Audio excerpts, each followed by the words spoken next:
Olá! Oferecido pelo Tribunal de Justiça para atender imediatamente chamadas de acidentes com veículos e sem vítimas, o Juizado de Trânsito realiza acordos na hora. Acordos esses que são, em seguida, homologados pelo juiz. A pessoa que causa um acidente de trânsito tem o dever de reparar a vítima. Mas nem sempre é assim. Muitas vezes o condutor do veículo que causou o dano se nega a pagar os prejuízos. Nesses casos, você sabe quais são os seus direitos? Bem, para tirar as dúvidas sobre o trabalho do Juizado Especial de Trânsito, tema do mérito da questão de hoje, nós convidamos o juiz titular da 9ª Vara do Juizado Especial Cível de Campo Grande, de Jailson de Souza. O magistrado tomou posse como juiz substituto na 8ª Vara Cível da capital.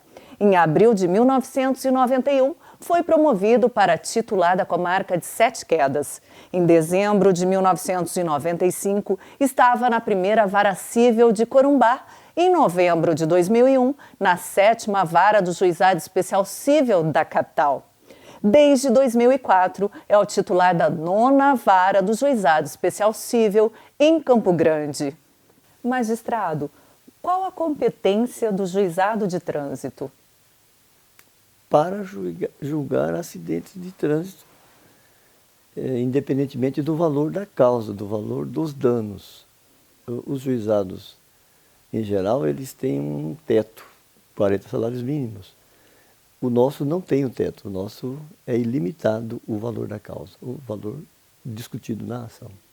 Diante disso, então, quando chamar o juizado de trânsito, né? Chamar o juizado de trânsito para atendimento no local do acidente, há algumas exigências, infelizmente. A primeira delas é que do acidente não tenha resultado vítima ferida. Se houver ferimento, a gente não atende porque, naturalmente, a vítima não vai permanecer no local. E há risco de se fazer um acordo, eventual, um contato, com alguém que não está inteiramente ali, vamos dizer, concentrado no que vai realizar. Então, a gente só atende aqueles casos de acidente sem vítima. E naqueles casos em que os condutores estejam com a documentação regular. E por que é assim?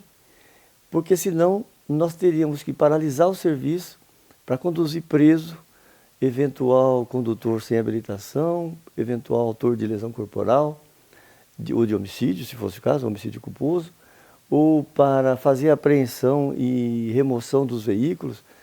É algo que a gente não tem recurso nem tem tempo, porque nós precisamos atender outros acidentes. Então a gente só atende aqueles casos, e são evidentemente a grande maioria, em que não tem vítima ferida e que a documentação está toda regular. Pois bem, e se a documentação estiver irregular e o sujeito que foi lesado pelo causador tiver o propósito, que tiver o desejo, tiver a pretensão de ser atendido? Nós convidamos esses envolvidos a comparecerem ao juizado voluntariamente, eles comparecem lá. Ali tem um conciliador, sempre tem, das 7 da manhã até 10 da noite, sempre vai ter um conciliador ali.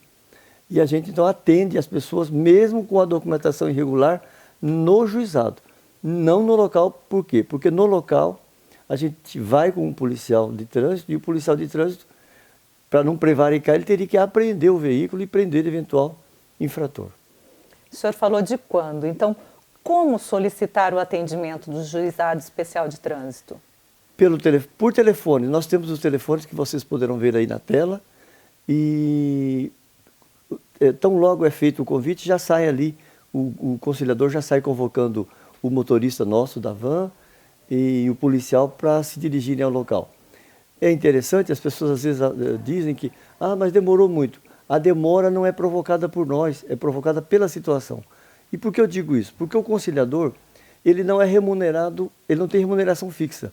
Ele ganha pelo que ele produz. Então, o conciliador, quanto maior o número de atendimento, maior é o rendimento dele, maior é o ganho. Por isso, então, ele quer atender ao máximo possível de acidente. Então, convocou, ligou, o conciliador já sai ali rapidamente, faz uma entrevista prévia para saber como é que está a situação, se tem gente ferida, se a documentação está regular, mas imediatamente já se deslocam para o local, na medida do possível. Por quê? Porque às vezes antes tem um outro acidente que já foi chamado e tal, e vai atender naturalmente pela ordem. E qual tem sido a demanda, magistrado? Em termos de volume? É. Olha, nós temos, com a pandemia houve uma redução, mas ao longo dos últimos anos houve crescimento. Eu passei por uma correção agora, recentemente, da Corregedoria Geral de Justiça, e eu vi essa constatação feita por eles, né, pela Corregedoria. O número de acidentes subiu de 2017 até 2019, mais ou menos. Eu não me lembro os números, mas subiu bastante. Agora, 2020 e 2021 já deu houve uma diminuição no geral ao longo dos 2 anos, por força da pandemia, né, de 20 e 21. Né? E o senhor estava falando agora também que vai um policial, né, junto com o juizado. Então, quem realiza o atendimento, né? Qual é a equipe do tribunal que chega até o local? Do judiciário vai o nosso conciliador, que o propósito é abordar as pessoas e tentar uma solução de consenso, e um motorista que dirige a van. E vai um policial de trânsito, um policial militar, que é do batalhão de trânsito. Para que servem esses servidores? O motorista é evidente que é para a condução. O conciliador é para dialogar com as pessoas e ver se tem uma solução ali. Alguém reconhece a responsabilidade desde logo, assume então o prejuízo do lesado, com o propósito de reparar os danos. E o policial para fazer croquis, elaborar o boletim de ocorrência, etc. Muito bem, não sei se isso você vai me perguntar, eu creio que sim. E se não houver acordo, se não houver consenso? Se não houver acordo, se não houver consenso, aquele conciliador deixa de ser conciliador para se transformar numa espécie de advogado de todos os envolvidos. Porque às vezes não são 2, nem 3, são 4, 5, 6 pessoas envolvidas, são diversos veículos, 4, 5, um engavetamento, um acidente que envolve 3, 4 carros. Às vezes tem 4, 5 autores, 4, 5 réus. Então, naquele instante, o conciliador se transforma numa espécie de advogado de todos os envolvidos e redige ali o que para nós que somos do ramo do direito diríamos uma petição inicial.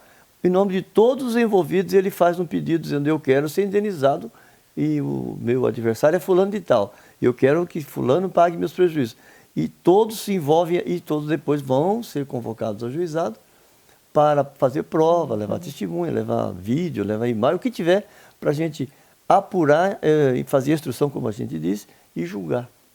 Entendeu? Então, o propósito é a conciliação? Claro que é, mas nem sempre isso produz, esse é o resultado atingido. Muitas vezes, o propósito de conciliação vira uma demanda, e às vezes uma demanda complexa, envolvendo 5, 6 pessoas naquele acidente, 2, 3 carros com veículos de propriedade de terceiro, conduzido por um motorista, e aí envolve então o dono do veículo, a empresa dona do veículo, e o condutor, e assim por diante. Isso se arrasta e leva um tempo maior, claro, né? Claro. Porque depois tem que provar, além da culpa de quem causou, temos que provar também a extensão dos danos. Quanto custa para reparar, quanto custou para reparar aquele veículo, eventuais danos morais, né, porque às vezes tem um sofrimento que a gente vai avaliar e vai transformar em dinheiro, né, a indenização. Um atendimento considerado aí normal, em que a conciliação é bem sucedida, né? Ele costuma durar aí quanto tempo? Fernanda, eu não posso dizer com segurança porque a gente não participa exatamente disso. Mas eu imagino que é coisa de 40 minutos, meia hora, eu acho que já é um tempo razoável para você atender, o policial elaborar ali o croquis. Na verdade, ele não elabora naquele instante ali. Me parece que ele projeta e depois ele elabora e entrega no batalhão de trânsito, e o batalhão é quem encaminha para nós esses boletins, entendeu? E quando o atendimento não é possível ser feito pelo juizado de trânsito? Quando envolver, vamos imaginar, por hipótese, o envolvimento de um condutor menor. O juizado não pode atender menores. Quando o veículo, isso é muito comum, um veículo do poder público, de qualquer deles, do estadual, municipal ou federal, se envolver, nós também não atendemos. Por quê? Porque pela lei federal, o juizado especial não processa demandas contra o poder público, nem a favor, naturalmente, envolvendo o poder público. Então, são assim, dependendo vamos dizer, da pessoa, das pessoas envolvidas. Eu já disse, o menor, o incapaz em geral, o interditado. Vamos imaginar que um louco aí interditado põe um carro de alguém e sai dirigindo. Se ele bater o carro, nós não podemos atender. Por quê? Porque aquela pessoa não pode ser parte no nosso processo. E eu já disse da Fazenda Pública também. E quem eles devem procurar nesse caso de forma mais geral, né? Eles terão que demandar necessariamente no juízo comum, ou seja, no fórum, no fórum normal, aqui no fórum grande, entendeu? Necessariamente. A seguir, o que fazer quando você não conseguiu chamar o juizado de trânsito? O mérito da questão volta já com a resposta.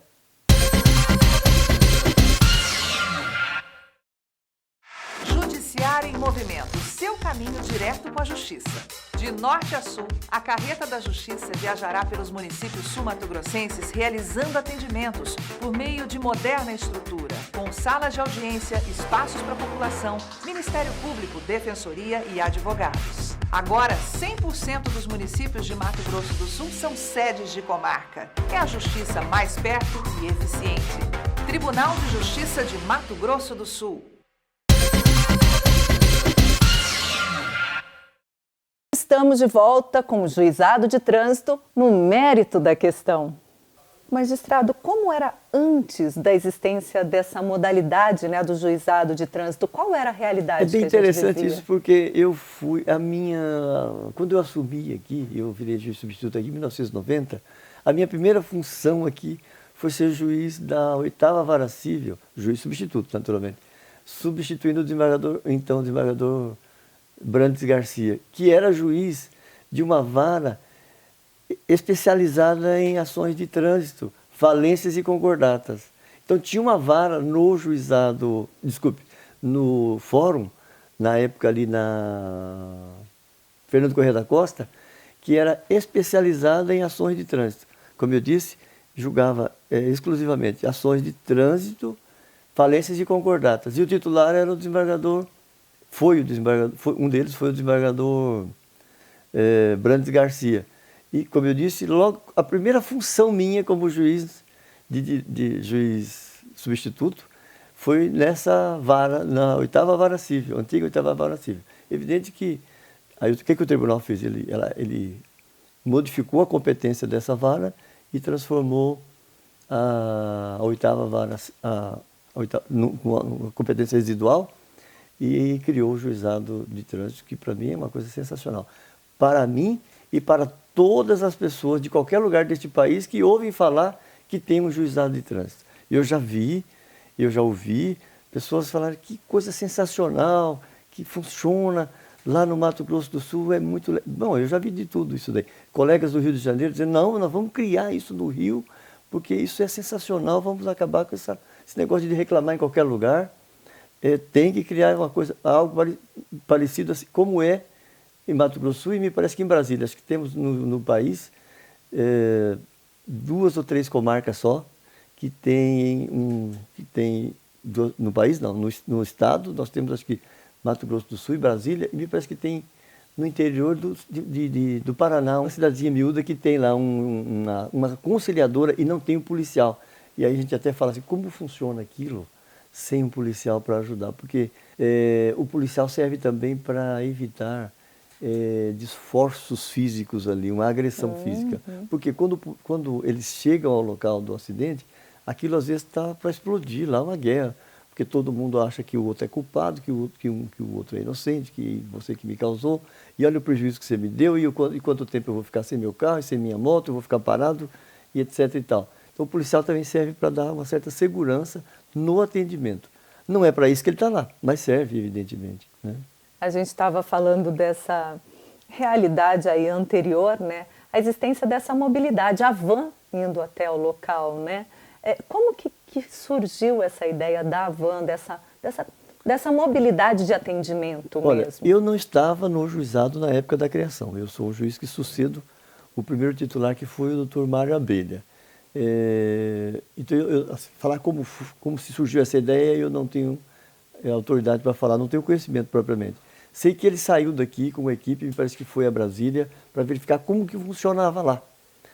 Isso foi uma criação, parece que eu não quero dar nomes, porque eu não quero ser injusto, eu sei que o Abelha é um deles que esteve envolvido, porque ele foi o primeiro titular dessa vara, entendeu? Mas o senhor... Mas assim, passou pelo presidente de tribunal, que eu não me lembro quem que era na época, presidente do conselho, como eu disse, eu não quero cometer injustiça de mencionar um aqui, que eu admiro muito, mas eu tenho receio de estar sendo injusto com o outro. O fato é que eles saíram daqui, foram a Brasília dar uma olhada como funcionava lá e trouxeram de lá para cá algo como de lá, seguramente melhorando, fazendo adaptações próprias e tal. Mas o senhor vive isso na prática, né? Antes as pessoas tinham que ir até um prédio, a sede... Não, era muito pior, tinha que contratar um advogado. Necessariamente, eu me lembro, porque no fórum só funciona se você tiver um advogado que você contrate ou um defensor público. O juizado de trânsito tem a vantagem das pessoas comparecerem lá, dizer assim, fulano bateu no meu carro ontem, eu tenho só a placa. Muitas vezes as demandas são... Eu tenho uma demanda lá, aliás, em que não tem as letras da placa, tem só os números. E aí nós estamos tentando, com a ajuda do Detran, identificar, se é que vai ser possível, qual é a caminhonete, é uma caminhonete, se não me falha a memória, que possa parecer, se assemelhe àquela descrita pela parte, só com os números da placa, só com os números das placas. Por quê? Porque a pessoa quer demandar, a gente não estimula, mas a gente quer contribuir, quer resolver o problema. No fórum isso não seria tão simples, porque a pessoa vai ficar constrangida de ir lá assim, eu não sei nem quem é meu adversário. E, né, é uma coisa bem diferente. O advogado já vai falar, puxa vida, como é que eu vou propor uma ação dessa lá no fórum, em que eu não sei quem é o adversário, meu adversário, onde ele reside, qual é a profissão dele, porque isso é requisito, naturalmente, de uma petição inicial. No juizado, se o cara chegar lá e falar, eu tenho as letras, eu tenho a fotografiazinha da placa, pronto. Com a placa, muitas vezes a pessoa comparece com a placa, porque o sujeito bate e foge. Mas ele tira a fotografia da placa ou leva lá. Com aquilo ali a gente já começa uma demanda. Muitas vezes aquele carro foi vendido de uma pessoa para outra, passado de uma para outra, mas a gente vai avançando até descobrir precisamente quem é o último dono do carro, quem é que vai responder, quem é que estava conduzindo. Não é propriamente a investigação, que o judiciário não faz investigação. Mas com essa atitude nossa, o processo às vezes se estende, mas acaba descobrindo quem foi que causou o acidente. Nem sempre, mas com muita frequência a gente descobre, avança e dá resultado. Vocês não me conhecem, mas a minha preocupação enorme, grande mesmo, é dar resultado. Não me preocupa muito a questão estatística, e eu não sou assim, aquele sujeito apegado à estatística, vamos arquivar processo a qualquer custo. Eu quero ver o seguinte, lesado vamos transformar o direito do lesado em dinheiro, para ele levar dinheiro, um alvarazinho, um cheque aqui e tal. Isso que me dá satisfação. E isso a gente consegue com muita frequência, viu? É isso que eu ia perguntar, inclusive. A gente tem falado muito aqui no Mérito da Questão sobre a cultura da conciliação, né? Ela tem, assim, o resultado tem sido, pela maior parte das vezes, pela conciliação? Sim, uma grande maioria. Se não fosse a disposição das pessoas de fazerem acordo, a gente não daria conta de nem uma fração mínima do volume de demanda, porque o volume é grande. E o acidente de trânsito é um fato. E cada acidente é diferente um do outro, tem detalhes, seja na dinâmica em si, seja na apuração dos danos, seja na extensão dos danos. Cada acidente é uma história. Em relação ao resultado, mesmo na conciliação, me preocupa muito que o causador do dano ofereça garantia para o credor, para a vítima, para o lesado. E então, eu estimulo os conciliadores naquele momento do acidente, em que o sujeito reconhece a responsabilidade dele pelos danos causados ao outro, que ali mesmo ele já ofereça alguma garantia. E, com frequência, sai de lá, o carro do sujeito envolvido no acidente já sai de lá vinculado à obrigação dele de responder pela dívida. Isso a gente faz com muita frequência. Quando eu faço as audiências, e faço também com muita frequência, eu sou às vezes até muito mais exigente. Eu digo assim, vamos estimular o acordo, e às vezes o devedor, o causador do acidente, concorda e dá uma choradinha e tal. Eu digo, aceita o choro aí, mas vamos fazer o seguinte, se atrasar, nós vamos passar a descontar na sua folha de pagamento. E o sujeito aceita, com muita frequência aceita. Raríssimas vezes eu acho que no número de audiências que eu faço, não chega talvez a meia dúzia de recusa. O cara diz, não, eu aceito, pode colocar. Se precisar, se houver inadimplemento, eu aceito que desconto na minha folha. Então ali a gente fica com uma certa margem de segurança, o credor fica ali mais contente, porque percebe assim, não, enquanto esse sujeito tiver vínculo com um patrão, com um serviço público, eu estou seguro que eu vou receber esse prejuízo, eu vou ter a reparação. Então a minha preocupação é resultado. Não sou fã de estatística para botar processo no arquivo só por números. Não sou chegado nisso. E magistrado, a gente conhece muito, né, muito popular esse atendimento do juizado, né, da van e até o local do acidente. Mas passamos por uma crise sanitária, né? Como que ficou o atendimento nesse momento? Um pouco prejudicado. Nós atendíamos com nós tínhamos até 3 vans ali para isso. Hoje nós estamos atendendo só com uma van e a dificuldade é em razão do problema dos motoristas. Tem motorista nosso que tem mais de 60 anos. Aliás, nós tivemos motorista nosso que felizmente foi contaminado pelo vírus, né, e contraiu essa doença e naturalmente não tem coragem de voltar. Não voltou e até agora, e não sei quando é que nós vamos ter atendimento, o restabelecimento pleno. Houve prejuízo, sim. As audiências estão sendo feitas sistematicamente por videoconferência. Eu faço presencial por teimosia, porque eu gosto do contato pessoal mesmo. Eu não faço videoconferência porque eu tenho uma dificuldade enorme de mexer com isso. As minhas que eu presido, eu faço presencial. As pessoas mesmo gostam. Eu já tive ocasião de marcar uma audiência e tive contato com gente que estava contaminada, portanto eu não pude fazer a audiência e as pessoas pedirem adiamento porque queriam que a audiência fosse presencial. Então, me parece que as pessoas querem audiência presencial. Essa semana mesmo eu vi alguém falando a mesma coisa. Compareceu lá dizendo, eu quero que as nossas audiências sejam presenciais. Por quê? Porque tem que produção de prova, às vezes tem um desenho para fazer, um croquis, e aquilo é muito complicado para que uma testemunha que vai ser ouvida uma única vez, vai comparecer perante o judiciário uma única vez, faça um desenho, e às vezes o desenho vai ser feito ali porque o juiz está exigindo. Então, eu quero que as audiências retornem ao sistema presencial, mas está meio complicado, entendeu? Magistrado, por exemplo, a pessoa que a van não foi até lá, vamos dizer assim, não teve esse caso, ela pode procurar algum local? Houve essa orientação? Pode.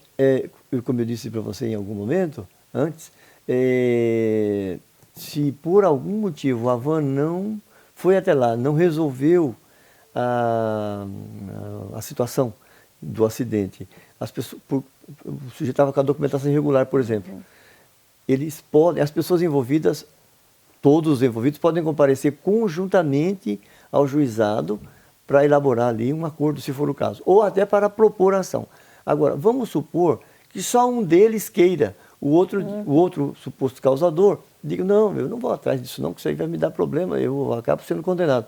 Aquela pessoa que se sente lesada também poderá comparecer ao juizado e lá ela vai ser atendida para propor a sua demanda, para a gente resolver, fazer a instrução e julgar, condenar, se for o caso, e receber o dinheirinho dela, entendeu?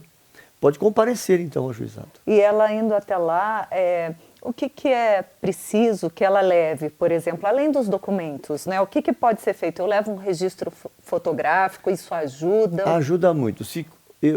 A gente estimularia, se me permitir aproveitar a ocasião para dizer que, na medida do possível, o autor da demanda tente se prevenir, tente se acautelar com toda a prova, com todos os meios de provas possíveis. Por exemplo, imagens de câmeras de comércio, dos comércios que tem aqui na cidade, de moradores.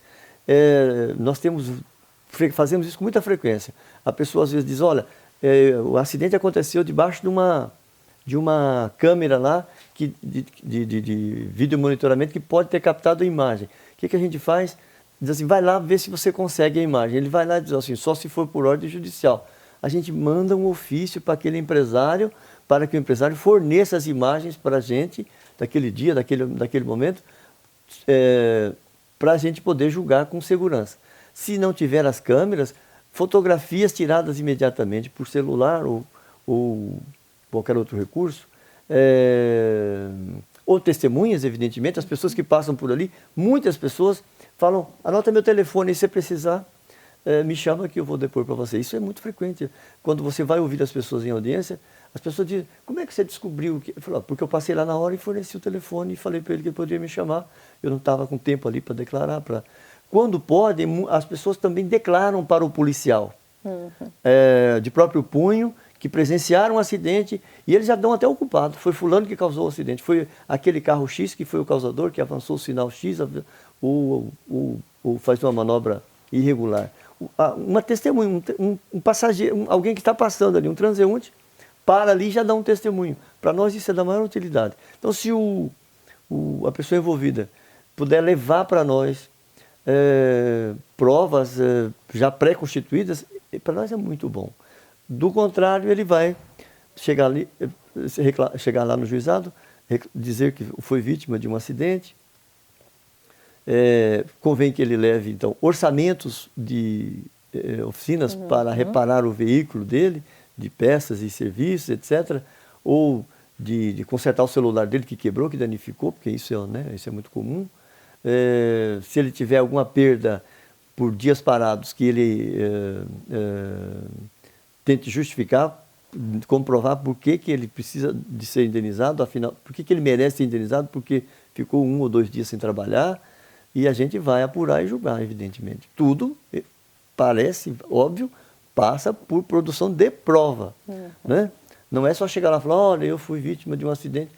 Muitas vezes a pessoa fala que foi e não consegue provar. Ou ele fala que foi vítima de um acidente causado pelo outro, e quando a gente vai examinar, a gente verifica que foi ele o causador do acidente, e ele sai de lá condenado. Isso existe, e nós fazemos isso com uma certa normalidade. Não vou dizer com frequência, mas com normalidade.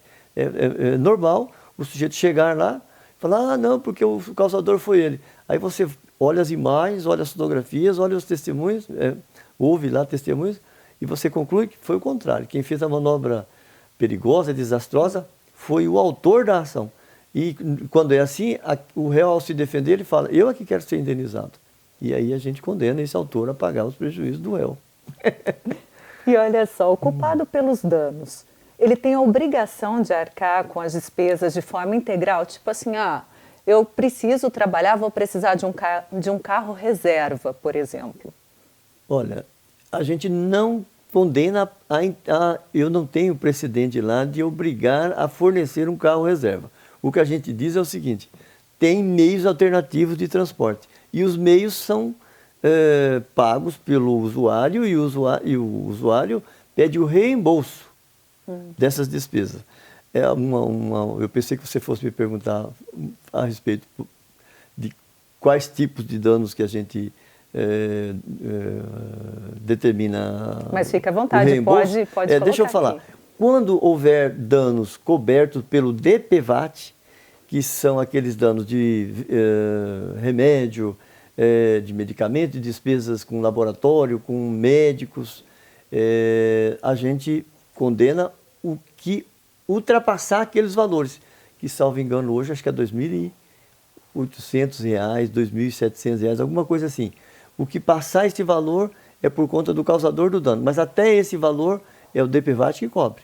Então, medicamento, tem muita gente que fala, eu tive gasto de R$ 140 de medicamentos, que eu tive que fazer um curativo.